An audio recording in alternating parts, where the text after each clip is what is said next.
All right, so we've got some folks starting to come in. What's up, everybody? Appreciate you joining us on a wonderful Thursday afternoon or evening or day or whatever it is for you. I am having a glass of white wine. Josh, I think I've convinced to crack open his first beer. Jordan, I know you've got a basketball game, but are you still having a beer to just get ready for the basketball game? I got like my orange juice concoction right here. So, I'm a lean, mean, athletic machine here. So. All right. I'm just going to assume it has vodka in it. Let's just go with that thing is like totally spiked. Whatever works for you. That thing is spiked with vodka as well, too. So what's up, everybody? If you're joining us on LinkedIn or you're joining us on Zoom, do us a favor, go ahead and drop in the chat your role, maybe company name and role. We've seen some really cool networking stuff pop up from this stuff. So, let us know if you're an SDR or a manager or sales rep, et cetera. And we're just going to talk a little sales engagement. So I'm excited. Jordan, Josh, what's up, fellas? What's happening, brother? Not much, man. Glad to see you again. I spent pretty much all day with you yesterday. That's right. Josh and I actually, speaking to sales engagement, Josh and I were out with a sales engagement partner till maybe 2 o'clock or something, which is not normal for us on a weekday, but hey.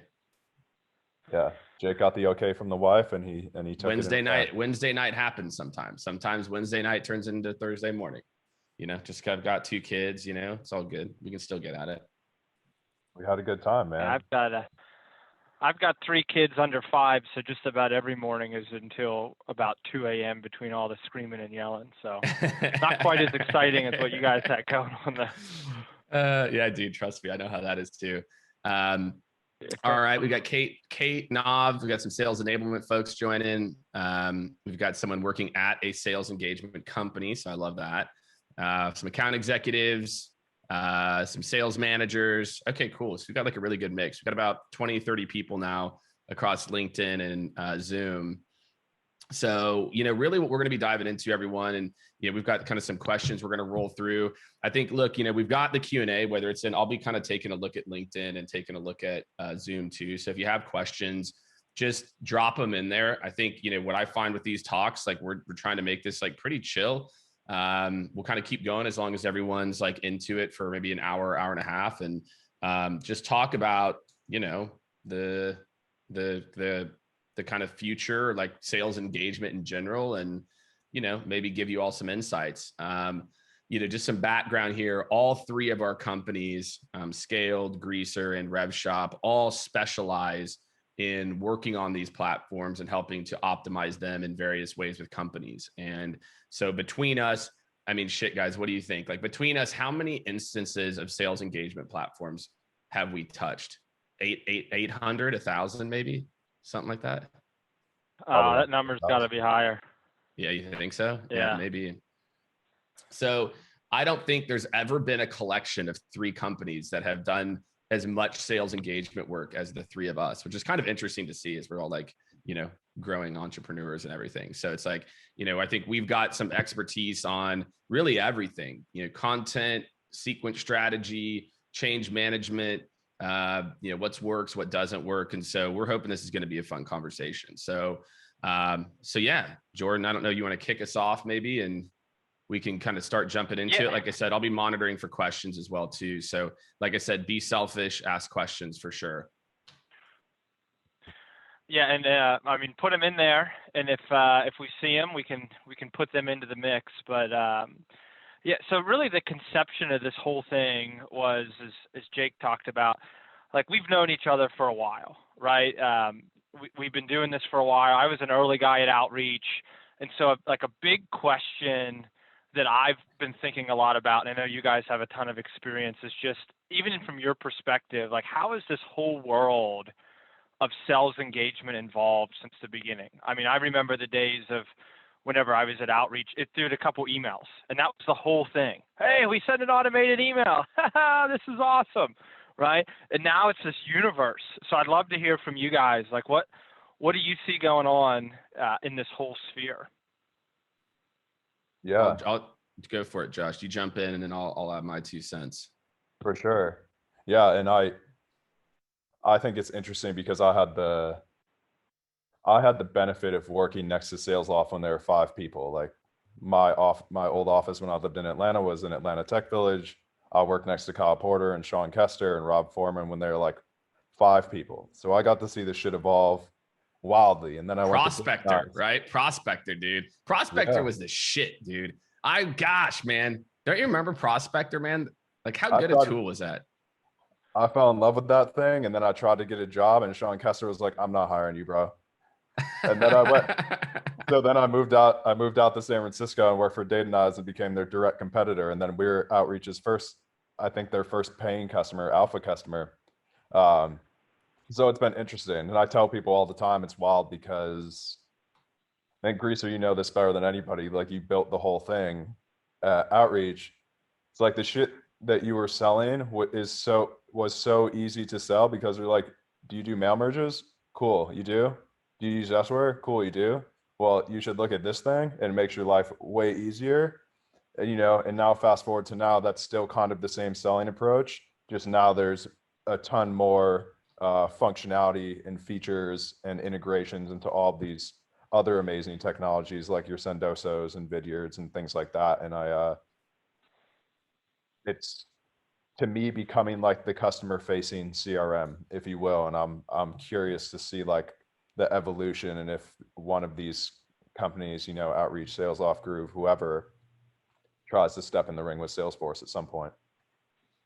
Yeah, that's interesting, man. Yeah. And I think that, yeah, they're all kind of, and then you're seeing some of these other players like Gong, right? Maybe trying to move kind of into that world parachute in, parachute in kind of now, but you nailed it. Yeah. I think it was really similar for me. I remember Josh, like, I don't know what year it was. I remember Prospector. We had Prospector for sure, but it was, probably like 2012, maybe 2013, seeing like Yesware and ToutApp. Y'all remember ToutApp? ToutApp was the OG, dude. ToutApp had the market, dude. They fucking had it. They raised like 15 million from Andreessen. Like ToutApp and Yesware were first to market by like 3-4 years, in the sales engagement world. And I remember when I saw it, I don't remember, Josh, it was me and you talking about this.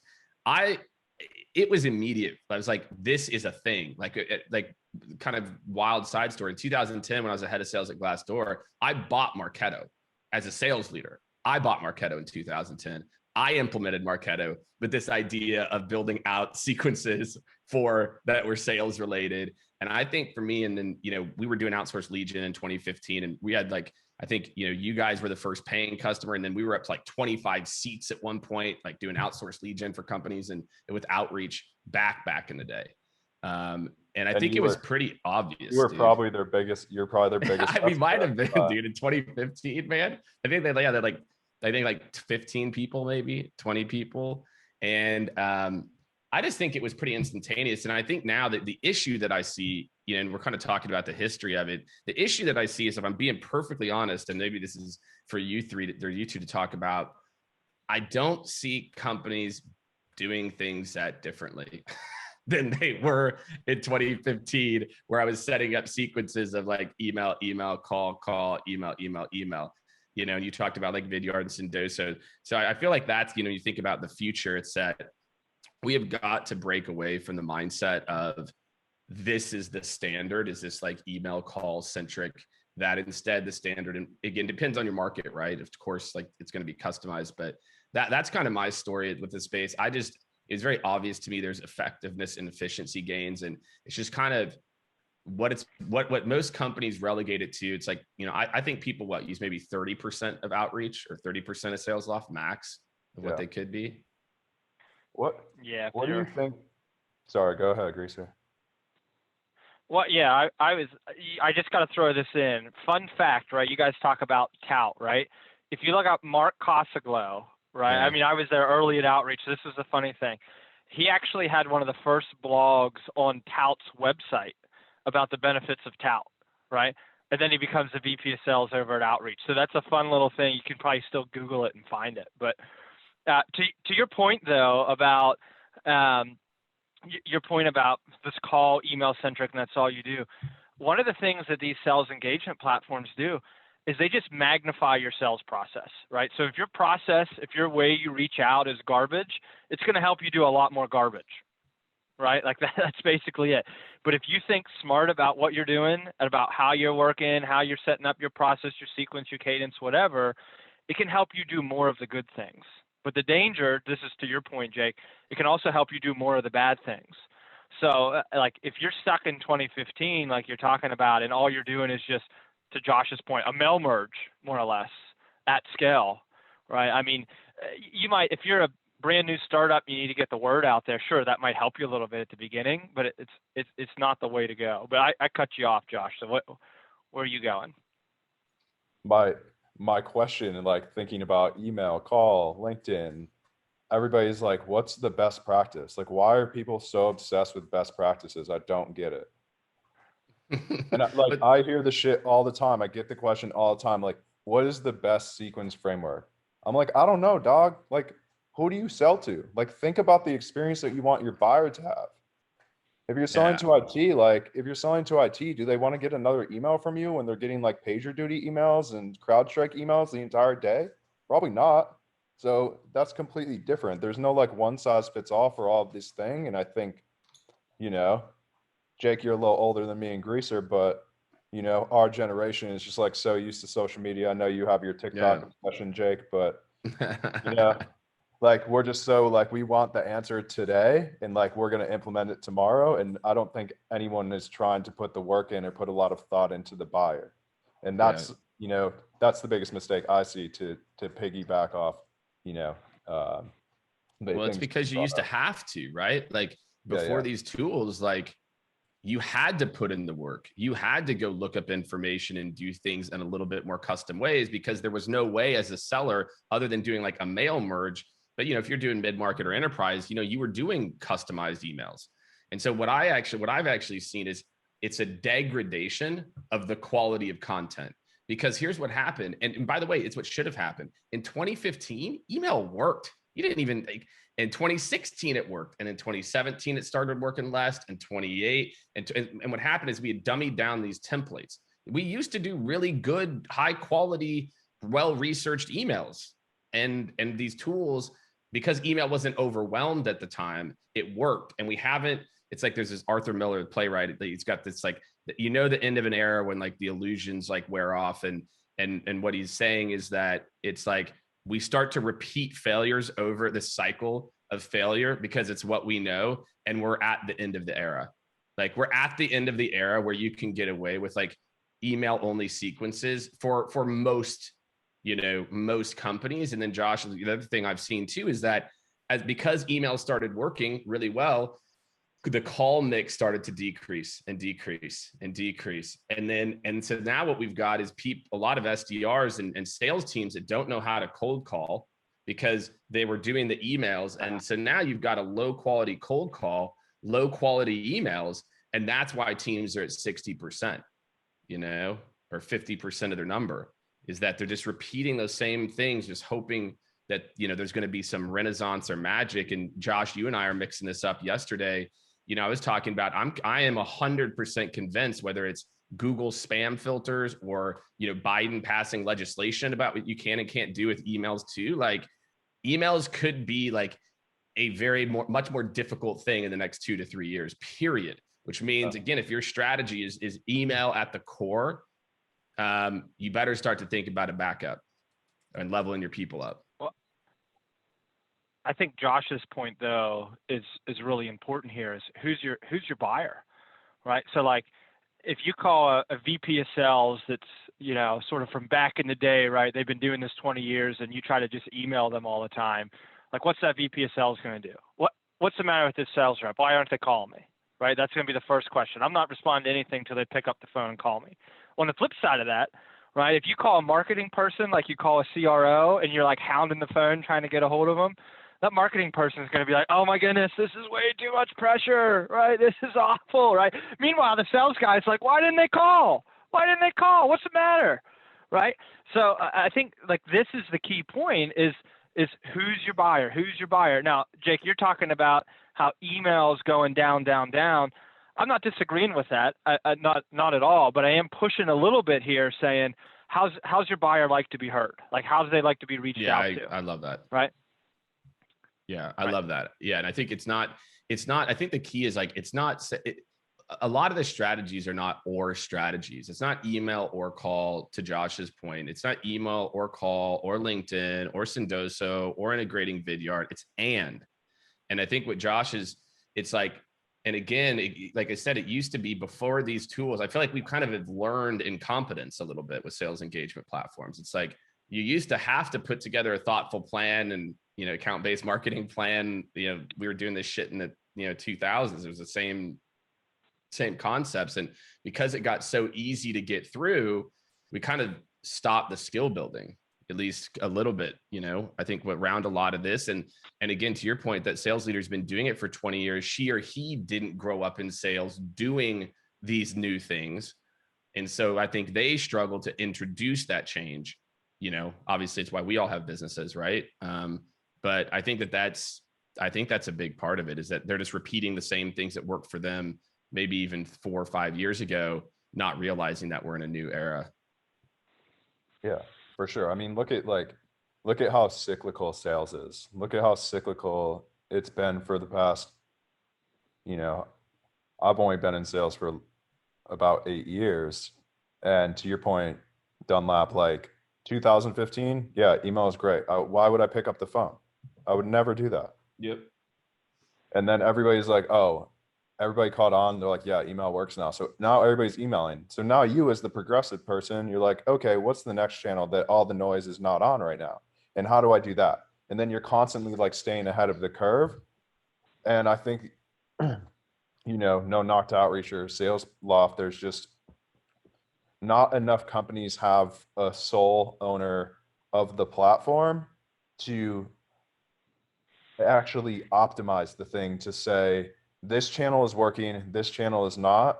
They're stuck looking at, I got 100% reply rate on this email. And I always ask people, I'm like, well, what if all those people told you to piss off? Like that email was great because we got 100% reply rate. Like, let's look at the actual numbers. And there's no one to look at that's dedicated to that's going to say this channel's working or this channel is not working. I don't care so much about the sequence, but like what channel is actually working. If it's working, then double down on that. Like you double down on LinkedIn, and Jordan, I'm sure you have best practices and stuff that you preach for each customer, but like, we just got to look at the data, and you got to have someone like actually govern this platform, because it is Salesforce that's customer facing, in my opinion. So like the thing you're talking about, but I just want to like really point this out, is one of my biggest concerns about the era of sequence and cadence is the loss of creativity. Like we need, to your point, we need the person that's the central owner of this thing to like keep it going. But one of the things that happens time and time again is, I'm just going to say it, like the lie is sold that we're going to take the best rep and we're going to give the process to everybody else and everyone just follows it. It's a lie. It's not the case.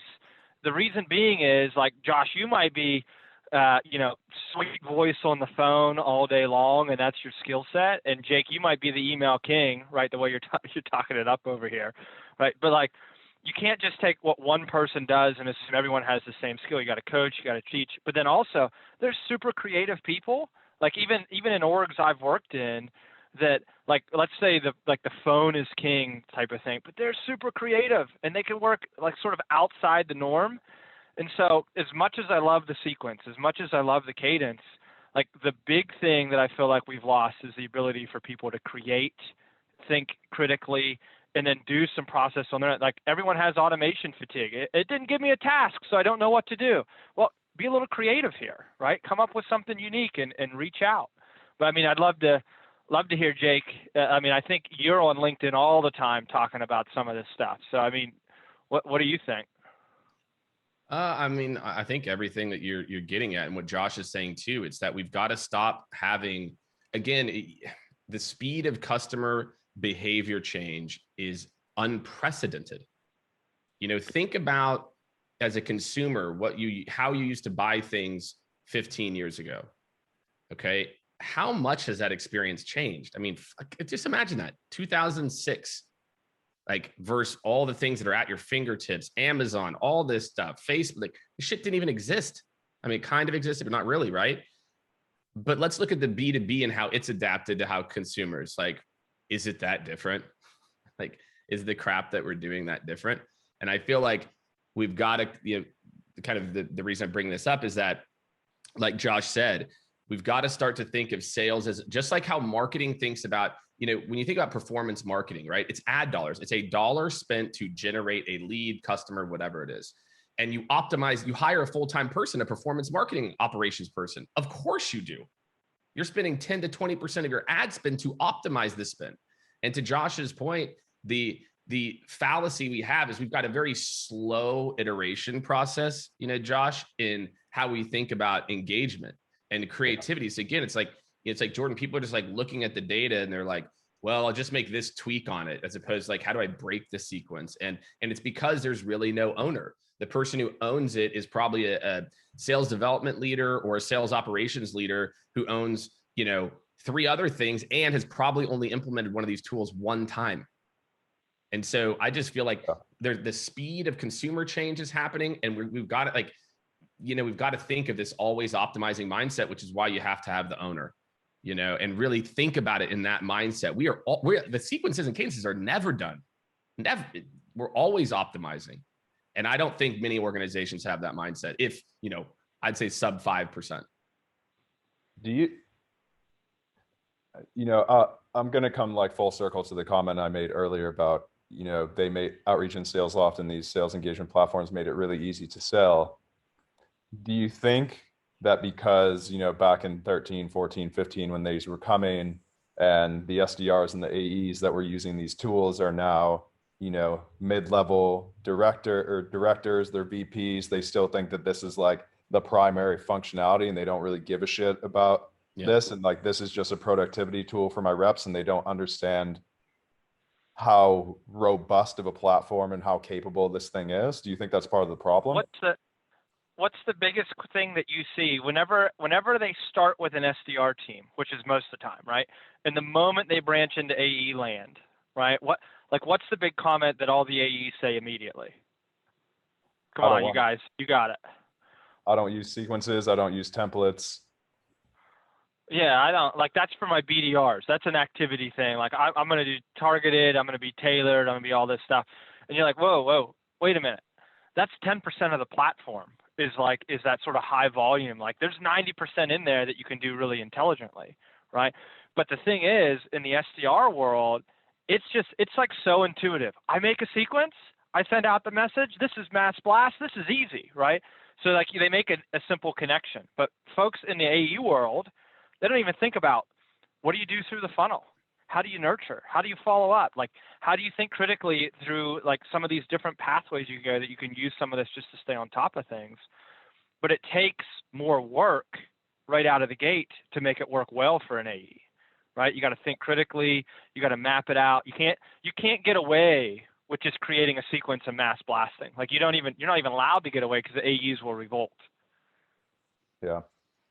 Do you think that's the biggest mistake? Like, what's the biggest mistake that you see companies make with these? And I'm sure like you could name 100 of them, just like I could. I think it's mindset and ownership, what we just talked about. I think because that's where it starts, right, Josh? It's like, if you don't have a mindset of what this tool actually can do for you, and you don't have a mindset of a performance-based mindset, I think, and again, in a performance-based mindset should, to Jordan's point, increase creativity as well too, because you're looking at the data, you're looking at the insights, and you're making, your next hypothesis and your next hypothesis and your next split customer segment and your next split customer. Again, like when you go run Facebook ads, I mean, shit, if you're doing it sophisticated, you're creating hundreds of ad segments. Are we creating hundreds of sequence segments based on this company's in finance and it's in investment banking and it's small? This company's in finance and it's in investment banking and it's medium. This company's in finance. And then from that split tree, this is a director of investment relations and this is a deal desk person. Fuck no, dude. We are lazy. We want these all encompassing. And it's like, if you really want to try to templatize or do things, this is what it takes today. Is like, the same level of ad segmentation you would do when you're doing advertising. And so that's what I think, Josh, is we just don't have our minds in the kind of shifted to an idea of a performance-based, always on optimizing in sales like we do in marketing. Yeah.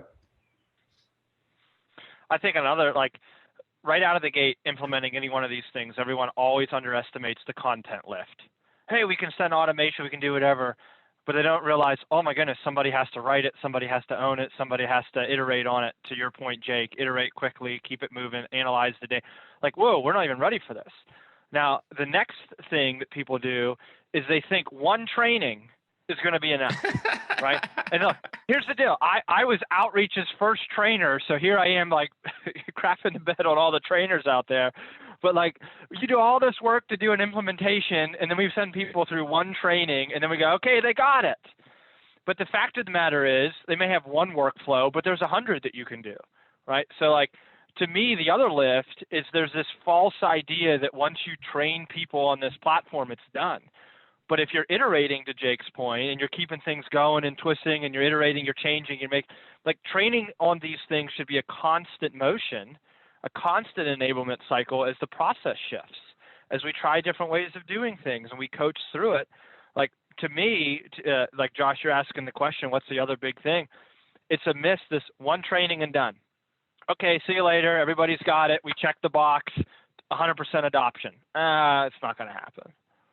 And with new features, to Josh's point, it's like, and so imagine what's happened is these companies have become more robust. And because you're not even doing training on the new stuff, you're still just using the same features that most people were using back in 2017.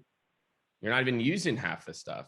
You know, you're not even like to me, automation rules to me are like the most no-brainer lack of implementation things that we've seen. Like, best in class companies, and this is for my SDR managers, everyone, they've got between 30 to 50 automation rules. And by the way, just so everyone knows, those aren't automation rules to send content. Those are automation rules behind the scenes to triage what happens when a lead gets dispositioned, whenever a hot lead comes in, and you're creating automations to do territory routing to then get it to the right person.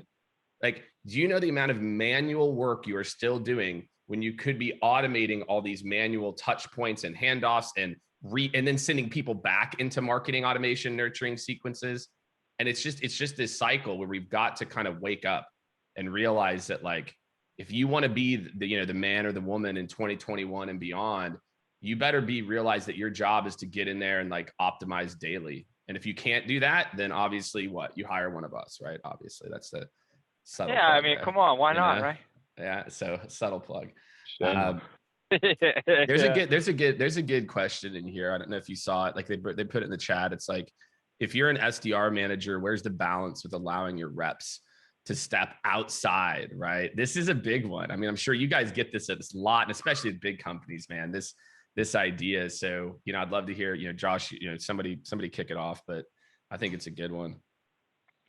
I'm an 80-20 guy, man. I'm a Pareto principle guy.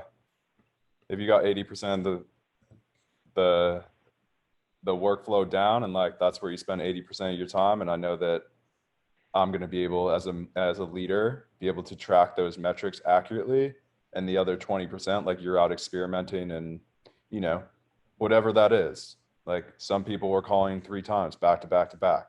Sometimes that works for people. Like, other people are getting super creative on how they're targeting. Some people are, sending TikTok videos. Like, everybody has their own strategy. And I think that's the beauty of sales. As much as people say the sales, you don't sell yourself, you don't sell the relationship anymore, apparently. Like, that's what sales is. You're here to be creative, and, like, you can't scale creativity, unfortunately. So, like, let the people be who you hired them to be, but also, make them color inside the lines a little bit. Everybody needs structure in their life, but everybody also needs to break the rules. And it's no fun coming into work every day and, like, fuck, I need to make 100 of these cold calls today. And that's because my boss said so, and I have no room to be myself as a person. Like, good luck keeping that person. They're probably super creative, and you're just, sticking them in this box.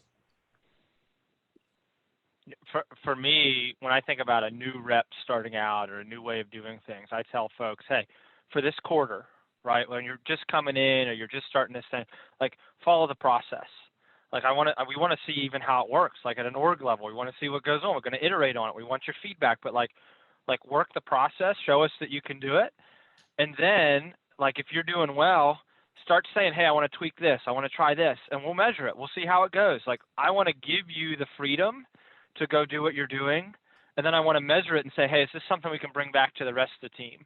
And sort of to my point earlier, if somebody's loading all their sequences Sunday night, I probably can't bring that back to the team, because I can't ask everybody, hey, from 6 to 10 every Sunday, go do this thing. But the point is, what can we measure? What can we check? And what can we bring back? So I'm always for like, hey, at first, like let's run the race, see how you're doing, and then if you're doing what you need to do, let's start putting your elements in here, and then testing them, seeing what's going on. But I think everything you want to be able to bring back to the lab. Like as long as it's not happening in some black box where you're not telling anybody what you're doing, you're tripling your quota, and you can't tell anybody how it's happening. Who you bribing? What's going on over here? You selling your grandma some licenses? So I just want to be able to see what's going on, and then bring it back, and let's see if we can get the rest of the org going. And I think you got to incentivize here. If you do something that's game changing that you need to bring back to the org and it works, let's give you some money. Let's give you a spiff. Take a vacation day. Like let's find out a way to hook you up for actually enabling everybody else. I just +1 on both of yours. I think it's that you go to the new people, and even other people, because I see even people who are talented and creative, they kind of will struggle out of the gate, because if they try to reinvent the wheel and they don't really know, to be like, look, there's a reason that we're using this. Here's the data. And by the way, if as a company, you can't say what I just said, the data of why we're doing it this way is this, and this. We have done these 5 other things. Here was the data from that. This is why we do this. So Jordan, you're new. For the next month, drink the Kool-Aid, do this, I want you thinking about some cool and different tweaks. And then once we start to get to our baselines of what we see, my man, I love the 80-20. Like, because I think about this, I'm like, man, what if I had a sales engagement platform? Kidding me, dude? I think that the other thing too, I just want to kind of call, this might be a total tirade, and you guys can give me your thoughts, is like, if you are an SDR or an AE and you're listening to us, stop sitting around waiting for your ops or your leader to tell you anything. You have the data at your fingertips. You are trying, I feel like we've got a lot of this is a cultural problem in some of these sales orgs, where it's like learn dependence on ops and my boss to tell me what to do. Like, you can look at the data, you see what is working and where it is working, go fix it yourself. And I think too many AEs and SDRs are sitting around waiting for someone to fix their sequences, as opposed to like, I just would never have that mindset. Josh, every day, every Friday, I'd be running the tail of the tape on what I did that week. What were the results? Boom. The next Friday. And now I'm like, okay, cool. What are my new hypotheses for Monday? Friday, run the tape. New hypotheses for Monday. Friday, run the tape. And I think that there needs to be a little bit of ownership, again, because it needs to happen at the macro level too. Don't get me wrong. But also individuals need to learn how to use these platforms, because if I'm a B player and I do what I'm just saying right now, and you're an A player, I guarantee I beat you, because I'm going to put in the reps, and my stuff is just going to get better over time. And you're just going to keep doing the same thing over and over because you found a little bit of a honeypot. And so that's my other take, is just stop sitting around waiting for like your own development. It's your career. It's your money. It's your commission. It's your whatever. Like, go use the data and insights to make yourself better. So it's also the battle of like, is the machine going to own the man, or is the man going to own the machine? Right. And everybody, we worked with a Fortune like 20 company. And I think I was telling you this last night, and I was just, Jake, and I was just mind blown. And they had Outreach, and they were mail merging 8,000 people at a time out of Outlook. And I'm like, excuse me? I'm like, what are you doing? I'm like, you have this thing that can automate most of this for you. And I'm like, 2 seconds, they're like, holy shit. I'm like, you just have this thing that you've never seen before, that your company's paying for, and you're sending off 8,000 people to, CISOs. Like, I don't get it. And then, but that's the scary thing about that is that you already have this habit of mail merging. And when you bring that into outreach, like, how do you break that? Because now they're like, now I have this cannon of automation that will do this every day for me, you know, and I don't really have to That's put what I was saying. in. That's what I was saying. You can Outreach, Salesloft, these tools, they take a process and they magnify it, right? Like, it's a great magnifier. You have a garbage process that all of a sudden you're going to magnify that. I mean, right? Like, this is the problem. Yeah. I got to know though, like, what did you, so you run into this situation, right? You're like outside your mind. What do you do with that information? Do you go talk to the leadership? Or you're like, hey guys, like what in the world is going on here? Or like, what do you do? I mean, so we had conversation. This was a BDR team that was marketing led, and their boss completely got it. And she was like, all right, we can invest in this, yada, yada, yada. So we went through like 30 days, and then like we were looking to get into a full rollout and enablement program for the next like 6 months. And her bosses were like, well, you know, we're not going to continue to invest in this platform because we're not seeing the ROI out of it. And I'm like, well, that's why we're investing in the platform in the first place, right? They're like, well, we can just do mail merges and we don't have to spend money here. I'm like, but then you're going to get blacklisted and then you're going to have no money, you know? So hey, I'll one up you on this one. Okay, we were in a deal with somebody. All right, I won't give all the details. We're in a deal, and we lost the deal. And I quote, because the people came back and said, they said, hey, your offering, we think that if we go with your offering and all this enablement, it's going to work. And they said, but we actually don't want to use this thing, but the leadership is making us buy enablement. So we're going to go with, you know, XYZ, whatever. Okay. We're going to get this real limited, like really small package that was pitched. And we're going to buy that because we don't think it'll work because we don't want to have to use this thing. Like, this is like self-sabotage. Like, I thought, are you guys out of your mind that you're going to go like, this will work if we do it. So let's go do this other thing so we don't have to do it. It's insane, dude. It's insane. Again, it's all about change, right? I mean, so much of this is just change management. And I think that, you know, change in sales orgs in particular can be more difficult because so much is at stake, right? And that's with both the cases you guys mentioned. It's senior leadership. And again, not having that experiment mindset, right? Like if instead the answer should have been in both cases, okay, we're going to run this with 10% of the team for 6 months. And we're going to go all in and we're going to test and see if there's a better way to do it. And again, like the funny part is, like I said, our counterparts in marketing and sales has kind of always followed marketing by like 10 plus years or so. And, you know, I think we'll get there, but that's what it is. It's like, there's so much revenue at stake and there's just not as much creativity, I think at times, that's allowed in sales or space that's created and applauded in sales to run experiments and to have that we're always growing and always optimizing mindset. And yeah, I just don't know. I don't know. I think time will play all this out. I think we all know that. That's why we're doing, like, that's why we're in this business. Is like, we know that the tides will change. It's just a matter of when. It's going to happen. It's going to have to happen soon, because if you want to keep up with your competition, you're going to need some sales engagement platform to do that. Yeah. And again, to Jordan's point, and it's not another training. It's not training you on how to use the platform. We lost a deal. I wrote about it this week on LinkedIn too, similar Jordan, where it was like, you know, hey, we've got this change issue around our SDRs. And the guy's like, the CEO is on the call too. He's like, we're hitting 50% of our targets. I said, okay, great. Well, this is the plan. And it wasn't, you know, it's like, I can't remember what it was, like maybe $20,000, $30,000, like real intensive, you know, like refactoring, re-rollout. The guy's like, no, I just think we need something lighter, like a refresh. I'm like, okay, you're at 50% of your number and you think the answer is a refresh and you think that's it.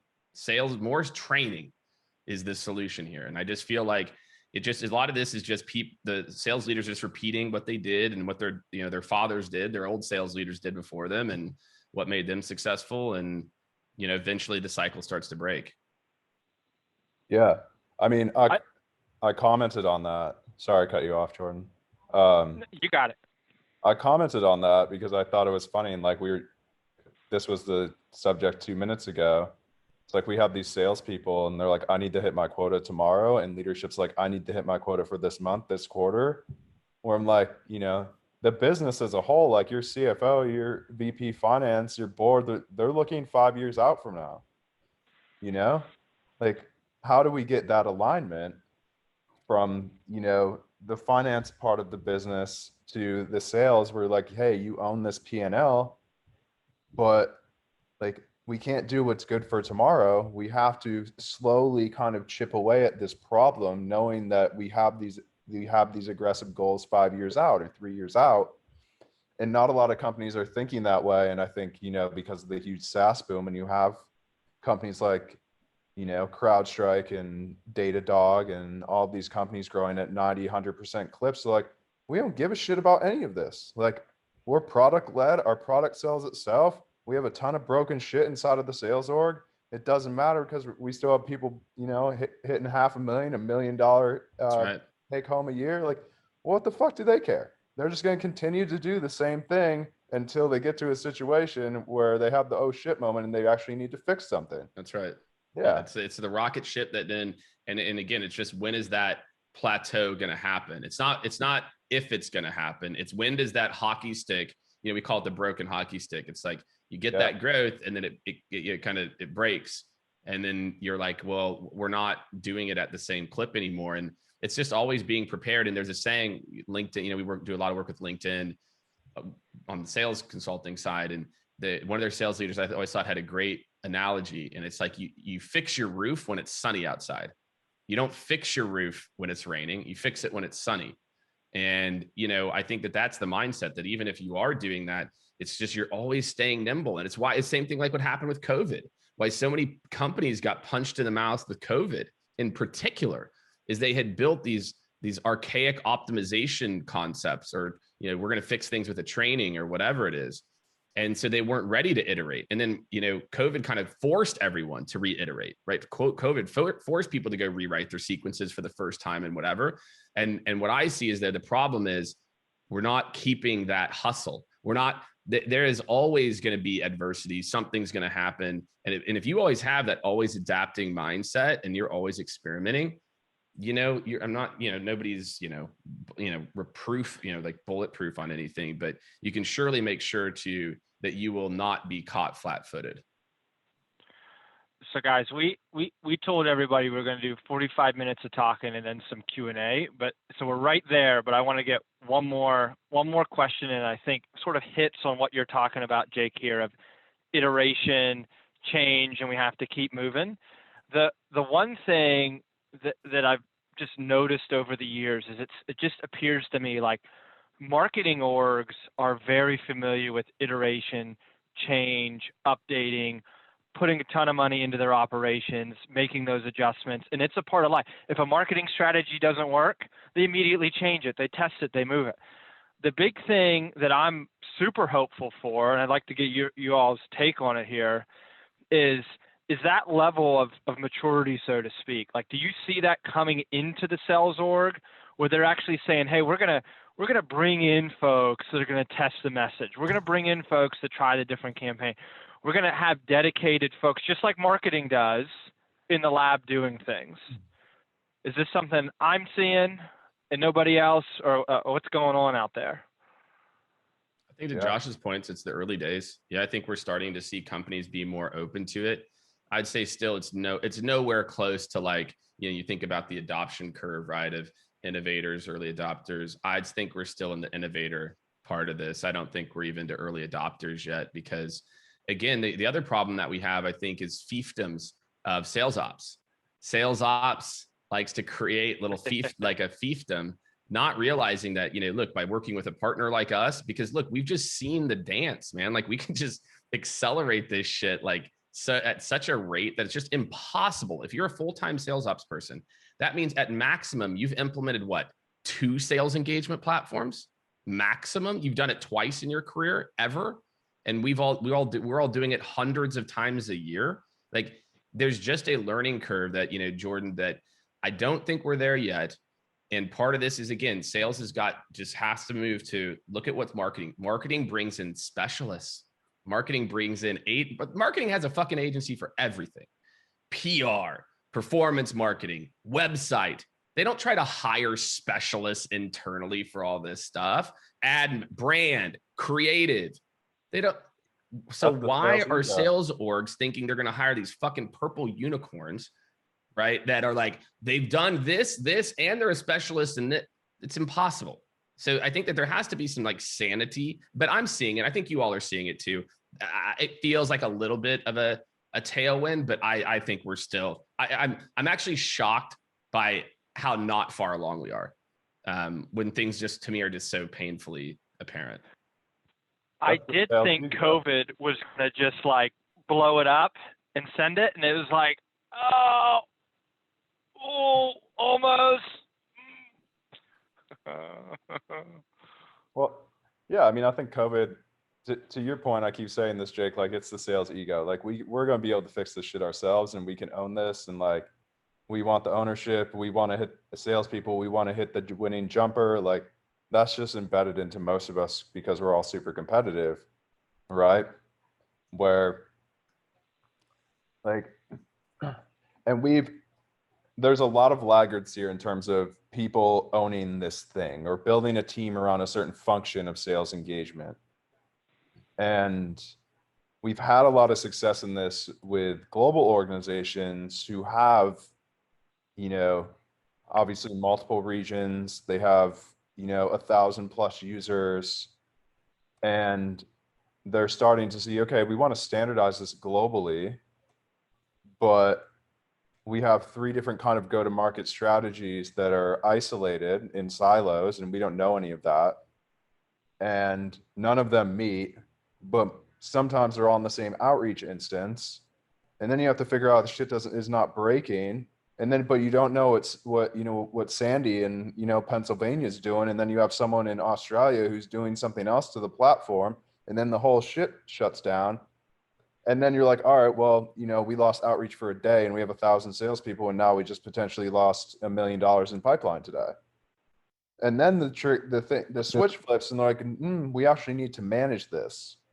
And we've had to go to like VPs and C-levels inside of these massive organizations and with business cases with our teams and say like, this is the cost if you don't have this team, right? And I think it's easy to attribute revenue to a salesperson. It's not easy to attribute revenue to an ops person, specifically an ops person for a platform that no one knows about because it just became popular 5 years ago.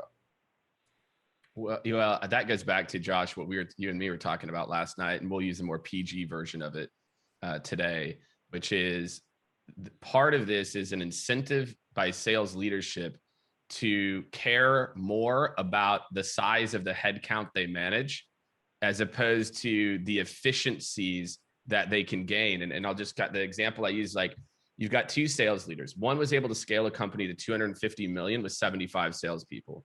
The other was able to scale, same industry or whatever, you know, similar enough, was able to scale to 250 million with 200 salespeople.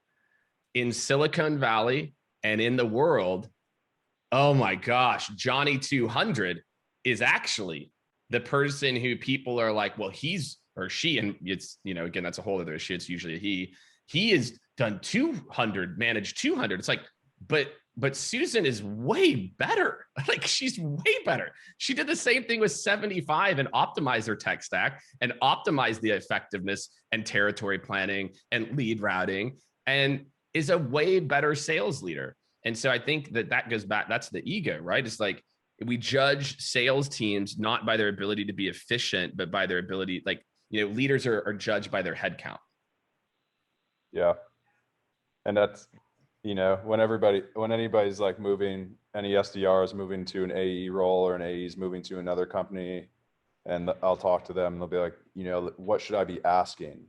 What should I be asking them? I'm like, if you have a leader, like ask them how much of their team is hitting quota, right? Like if you have 200 people and to your point, if 50% of them are hitting quota and, you know, Susie's 75 people, they're all at 90%.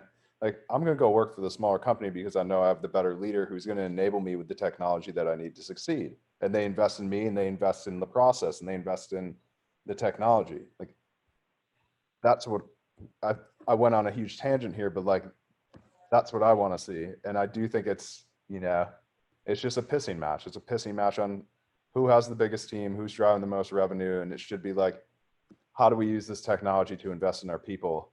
And the revenue will come out on the other end of that.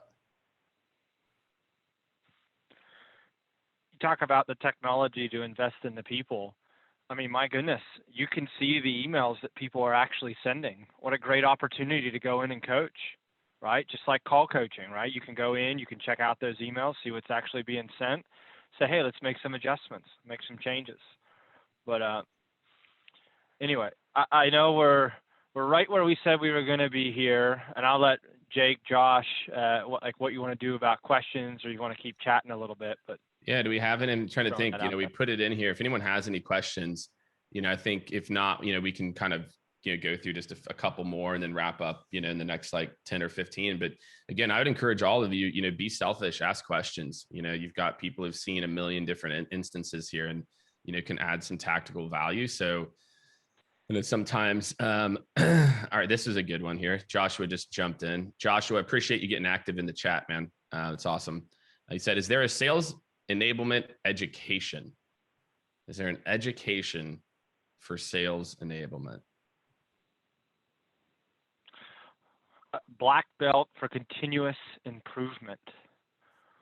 I like that. A sales enablement certification. To my knowledge, there's all kind of trainings out there, more like Sandler, more like Spin, more like, you can go on HubSpot and watch videos on how to do, emails. You can go to Drift and do certifications on conversational marketing. But to my knowledge, outside of like these platforms own universities and educations, right, where you get Outreach certified or Salesloft certified, I don't think there's anything specific that I know of that's like, here's the space, like here's the enablement. I'll be shameless here and say, if you check out our website, we've got some videos on about how to think about the different functions and how you do them, but they're certainly not a certification, and it's not a course you go through by any stretch of the imagination. Do you guys have anything? I think for Salesloft and Outreach specific, sales engagement specific, not really. You have for sales enablement, you have things like Sales Enablement Society. That's good. We have all these things like Sales Hacker, like Rev Collective, like Rev Genius, like all of these. There's plenty of really, really intelligent people that are not, as active as us on LinkedIn and outspoken, that are really, really, really good at their jobs. You just have to find those people. And like, I'm always willing to talk to people, customer or not, prospect or not. I'm happy to shoot the shit and chop it up. But like, go find those people at successful companies, because there's a reason that their company is successful, is because they're probably very good at their job.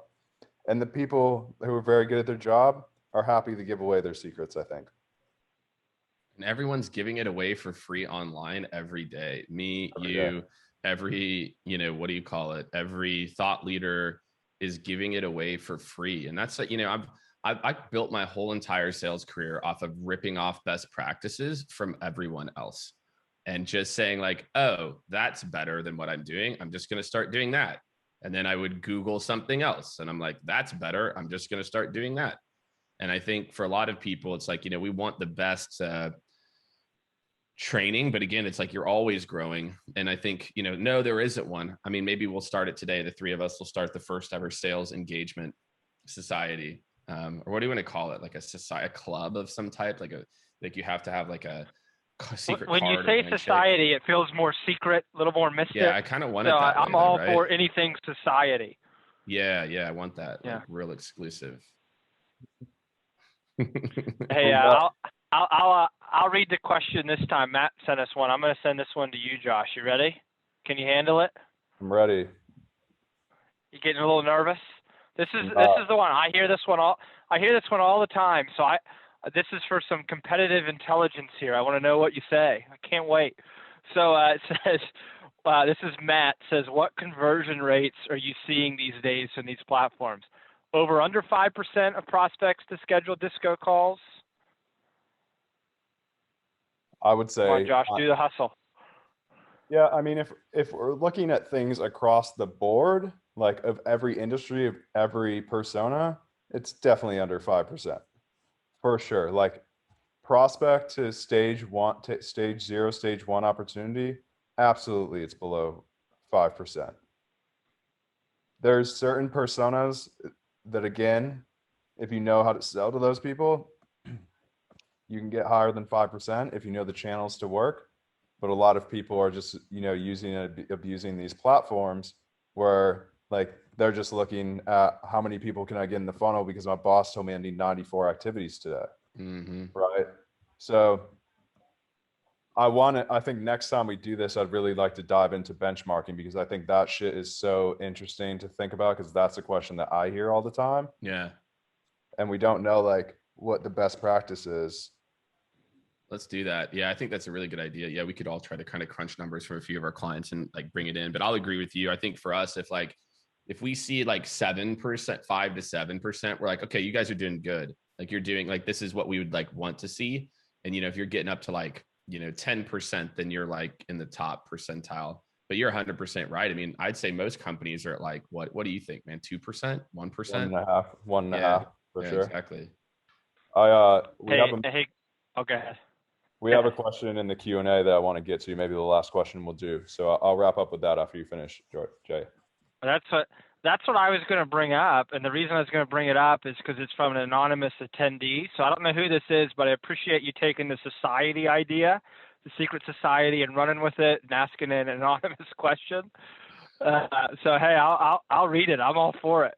And Josh, yeah. you sound like you want to answer it. So it says, do you see many companies housing sales engagement under marketing's hat in terms of content and messaging? And what are the pros and the cons of that? I mean, I think as an anonymous attendee, this might even be coming from you, Jordan. You got a cell phone in your hands right now? Whoa. No, hands up, guys. Hands up. I'm innocent. Yeah, this is a good question too. And I think it's a matter of, the easiest way in for sales engagement is through the XDR team, if you will, the SDR, the ADR, the BDR, the LDR, whatever the hell your vernacular is at your company.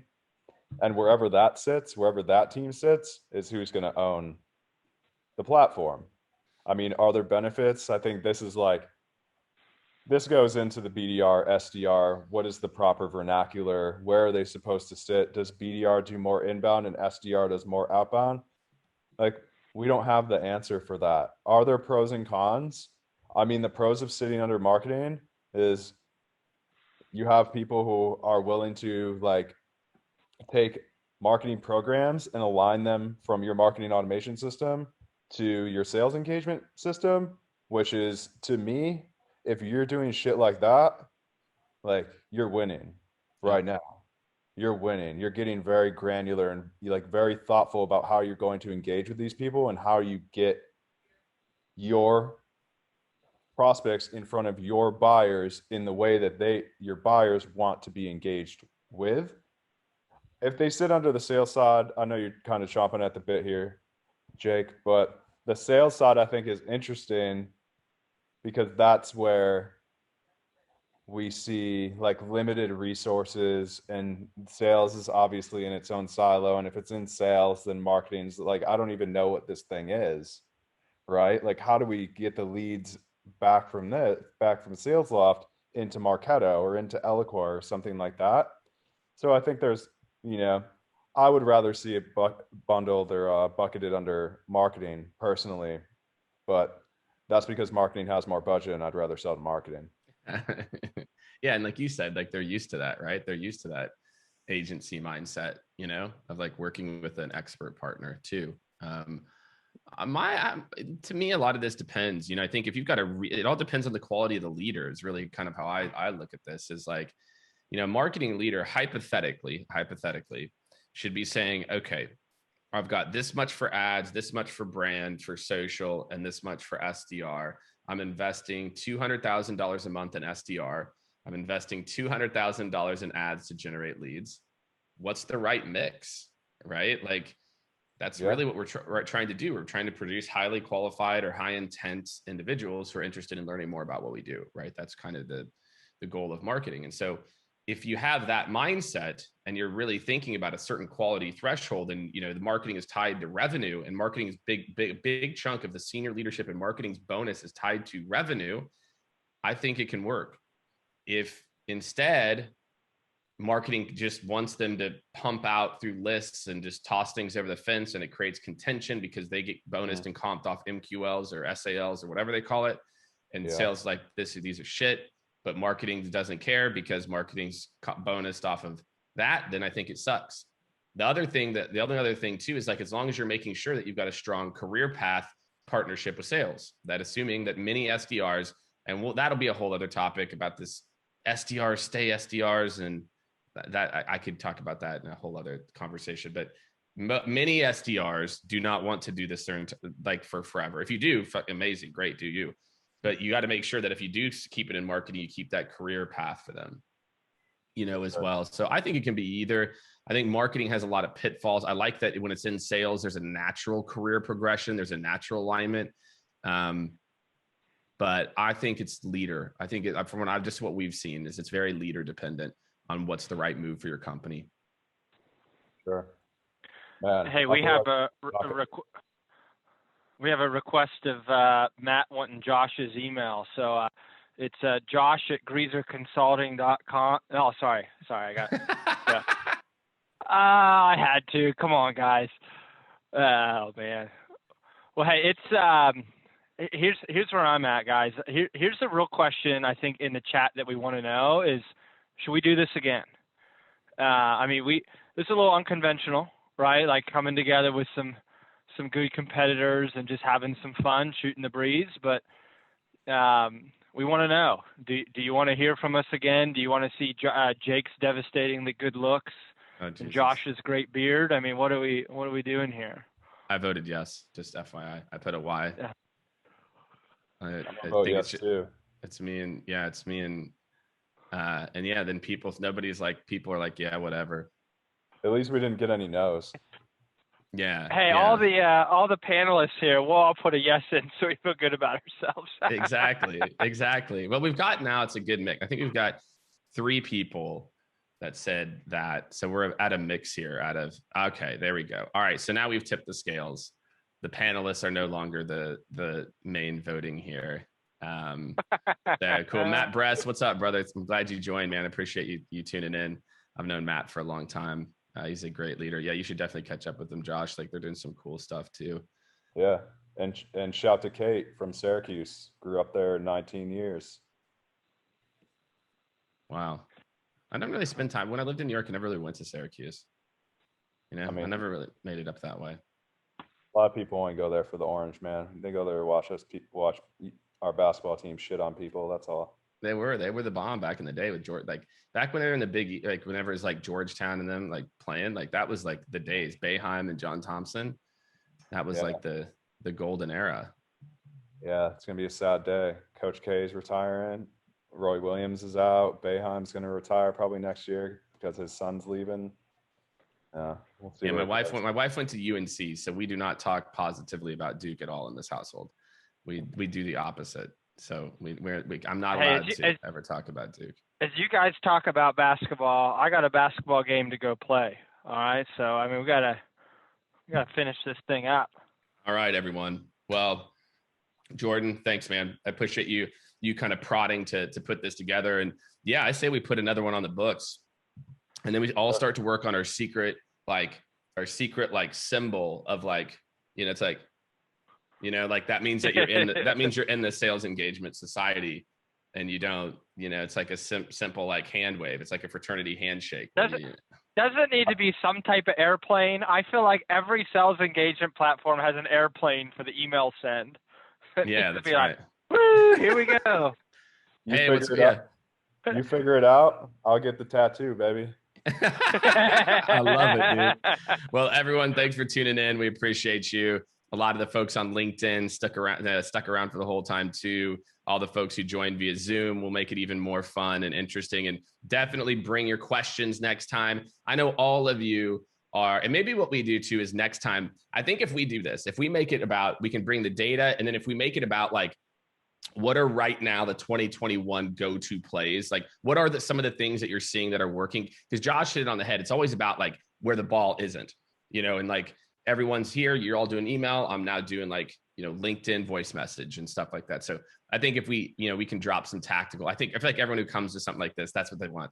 To your point, Josh, they want the thing. And our answer is like, always optimizing and working hard is actually the answer, not this one trick, but we can bring some of those ideas too. Yeah, they don't want to watch us drink beer and watch me drop F-bombs. They want like something actionable to take. Nah, they want that too. So cool. All right. Well, cheers, don't everybody. Lie to yourself, Josh. Good luck at the game today, Jordan. We'll see you all on the next Sales Engagement Society Zoom. Have a great rest of your night, everyone. See ya. See ya, bye.